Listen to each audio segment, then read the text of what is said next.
ഇനി ഇന്നത്തെ ദിവസം ഏറ്റവും പ്രധാനപ്പെട്ട മറ്റൊരു വാർത്ത കഴിഞ്ഞ ദിവസങ്ങളിലൊക്കെ ഉള്ളതുപോലെ തന്നെ കൂത്താട്ടുകുളം നഗരസഭയിലെ പ്രശ്നങ്ങളാണ്. കൗൺസിലർ കലാരാജുവിനെ കടത്തിക്കൊണ്ടുപോയ കേസിൽ ഇന്ന് മൊഴിയെടുത്തേക്കും. കലയുടെ ആരോഗ്യസ്ഥിതി പരിഗണിച്ച് അത് ഇന്നത്തേക്ക് മാറ്റുകയായിരുന്നു. അതേസമയം കേസിൽ അറസ്റ്റിലായ 4 പ്രതികളെ മൂവാറ്റുപുഴ 1-ാം ക്ലാസ് മാജിസ്ട്രേറ്റ് കോടതി റിമാൻഡ് ചെയ്തു. ഡാനി പോൾ വിവരങ്ങളുമായി. ഡാനി, ഇന്നലെ രാവിലെ നമ്മൾ സംസാരിക്കുമ്പോൾ പറഞ്ഞിരുന്നു, ഇത് സഭയിൽ കൂടി എത്തുമ്പോൾ ഇതിന്റെ മുകളിൽ സമ്മർദ്ദം കൂടുതലാണ്. പ്രതിപക്ഷം വളരെ ശക്തമായ ഒരു വിഷയമായി ഇതൊരു സംസ്ഥാന തലത്തിൽ തന്നെ ചർച്ച ചെയ്യുന്ന ഒരു വിഷയമാക്കി മാറ്റിക്കഴിഞ്ഞു. അതുകൊണ്ട് തന്നെ നടപടികളിലേക്ക് ഇനി പെട്ടെന്ന് പോകേണ്ടതുണ്ട്. ഇന്നലെ മൊഴിയെടുക്കാൻ ആരോഗ്യസ്ഥിതിയാണ് കാണിച്ചത്. ഇന്ന് കൃത്യമായ മൊഴിയെടുക്കൽ നടക്കുമോ? എന്തൊക്കെയാണ് മറ്റു വിവരങ്ങൾ?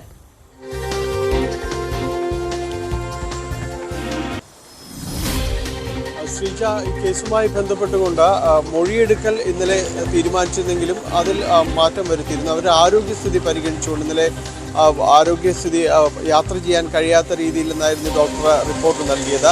ആ റിപ്പോർട്ട് ആരോഗ്യസ്ഥിതിയും അടക്കം കാണിച്ചുകൊണ്ട് കോടതിയിൽ തന്നെ അത് ബോധിപ്പിക്കുകയായിരുന്നു. യാത്ര ചെയ്യാൻ കഴിയാത്ത ഒരു സാഹചര്യമാണ് നിലവിലുള്ളത്. ഇന്നലത്തെ ഒരു ശാരീരിക അവസ്ഥയും കാര്യങ്ങളുമെല്ലാം അതായിരുന്നുവെന്ന് Kolenchery judicial first class magistrate കോടതി മുമ്പാകെ ബോധിപ്പിച്ചു. ഇതിൻ്റെ അടിസ്ഥാനത്തിലാണ് അവർക്ക് അതിൽ നിന്ന് ഒരു സാവകാശം നൽകിയത്.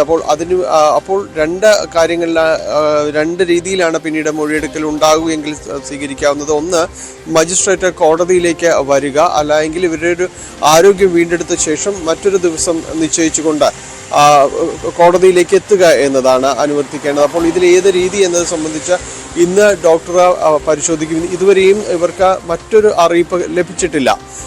മജിസ്ട്രേറ്റ് ആശുപത്രിയിലേക്ക് വരുമോ എന്നത് സംബന്ധിച്ചുള്ളൊരു അറിയിപ്പ് ഇവർക്ക് ലഭിച്ചിട്ടില്ല എന്നാണ് ഇന്ന് രാവിലെയും പറയുന്നത്. ഇന്ന് രാവിലെ ഡോക്ടർ പരിശോധിച്ച ശേഷം ആരോഗ്യസ്ഥിതി മെച്ചപ്പെട്ടെങ്കിൽ ആ വിവരം കോടതിയെ തന്നെ അറിയിക്കും. അതിനുശേഷമായിരിക്കും കോടതി കാര്യങ്ങളിൽ തീരുമാനമെടുക്കുക. ആരോഗ്യസ്ഥിതി മോശമായിട്ട് യാത്ര ചെയ്യാൻ കഴിയാത്ത രീതിയിൽ തന്നെ തുടരുകയാണെങ്കിൽ അതും കോടതിയെ അറിയിക്കും. അതിനുശേഷം മജിസ്ട്രേറ്റ് ഉചിതമായ തീരുമാനമെടുക്കും. ഒന്നുകിൽ ഇത് ഏറെ വൈകിച്ചു കൊണ്ടുപോകാൻ സാധ്യതയില്ല എന്ന് തന്നെയാണ് മനസ്സിലാക്കുന്നത്. ഇക്കാര്യങ്ങളിൽ ഇവർ തന്നെ ആവശ്യപ്പെടുകയും പോലീസിന് നൽകിയ അപേക്ഷയുടെ അടിസ്ഥാനത്തിലാണ് 164 രഹസ്യമൊഴി രേഖപ്പെടുത്താനെല്ലാം തന്നെ തീരുമാനിക്കുകയും ചെയ്തു. അതുകൊണ്ട് തന്നെ ഇത് വലിയ രീതിയിലേക്ക് നീണ്ടുപോകാനുള്ളൊരു സാഹചര്യമില്ല. ഒന്നുകിൽ മജിസ്ട്രേറ്റ് കോടതി ആശുപത്രിയിലേക്ക് വന്ന് മൊഴി രേഖപ്പെടുത്താനുള്ളൊരു സാധ്യതയും വളരെ സജീവമായിട്ട് തന്നെ നിലനിൽക്കുന്നുണ്ട്. എന്തായാലും ആ ഒരു നടപടികൾ അങ്ങനെ തുടരുകയാണ്. അവരുടെ ആരോഗ്യം കാര്യങ്ങളിൽ ഒരു സ്ഥിരത വന്നതിന് ശേഷമായിരിക്കും മൊഴിയെടുപ്പ് അടക്കമുള്ള കാര്യങ്ങളിലേക്ക് നീങ്ങുക. മറ്റൊന്ന്, ഈ കേസുമായി ബന്ധപ്പെട്ട് നടക്കുന്ന ഈ അറസ്റ്റ് കാര്യങ്ങളാണ്. 4 കേസുകളിലായി MLA അടക്കം 150ഓളം പേർക്കെതിരെ 4 വ്യത്യസ്ത കേസുകളാണ്. അതിൽ UDF-ഉം LDF പ്രവർത്തകരെല്ലാവരും തന്നെ ഉൾപ്പെട്ടിട്ടുണ്ട്. MLA അനൂപ് ജേക്കബ് ഉൾപ്പെട്ടിട്ടുണ്ട്. അങ്ങനെ 150ഓളം പേർക്കെതിരെ കേസ് എടുത്തിട്ടുണ്ടെങ്കിലും നിലവിൽ 4 പേരെ മാത്രമാണ് ഇതുമായി ബന്ധപ്പെട്ടുകൊണ്ട് അറസ്റ്റ് ചെയ്തിട്ടുള്ളത്. ബ്രാഞ്ച് സെക്രട്ടറിയെ അടക്കം CPM-ന്റെ ബ്രാഞ്ച് സെക്രട്ടറിയും മറ്റ് പ്രവർത്തകരും അടക്കം 4 പേർ മാത്രമാണ് ഇതിൽ അറസ്റ്റിലായിട്ടുള്ളത്.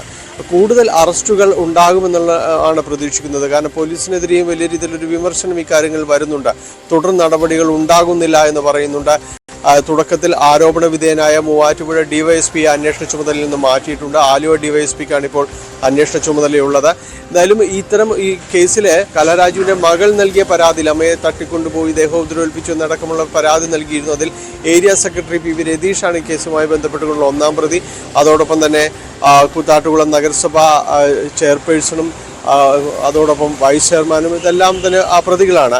ഇവരെല്ലാവരും ഉൾപ്പെടുന്ന ഒരു പ്രതിഷേധ സായാഹ്നം ഇന്നലെ കൂത്താട്ടുകുളത്ത് നടക്കുകയും ചെയ്തിരുന്നു. അപ്പോൾ കേസ് ഒരു ഭാഗത്ത് മുന്നോട്ട് പോകുന്നു, പോലീസ് നടപടികൾ മന്ദഗതിയിൽ തന്നെയാണ് എന്നൊരു ആക്ഷേപമാണ് ഉള്ളത്. ഏതായാലും തുടർ നടപടികൾ, മറ്റ് അറസ്റ്റുകളോ കാര്യങ്ങളോ ഒക്കെ എല്ലാം തന്നെ ഇന്ന് പ്രതീക്ഷിക്കുന്നുണ്ട്. ഡാനി പോളാണ് വിശദ വിവരങ്ങൾ നൽകിയത് കൊച്ചിയിൽ നിന്ന്. എന്തായാലും ആ പ്രശ്നങ്ങളിൽ ഇങ്ങനെയൊരു സമയത്ത് സർക്കാരിൻ്റെ ഭാഗത്തുനിന്ന് കൂടി ഒരു സമ്മർദ്ദം ഉണ്ടാവുക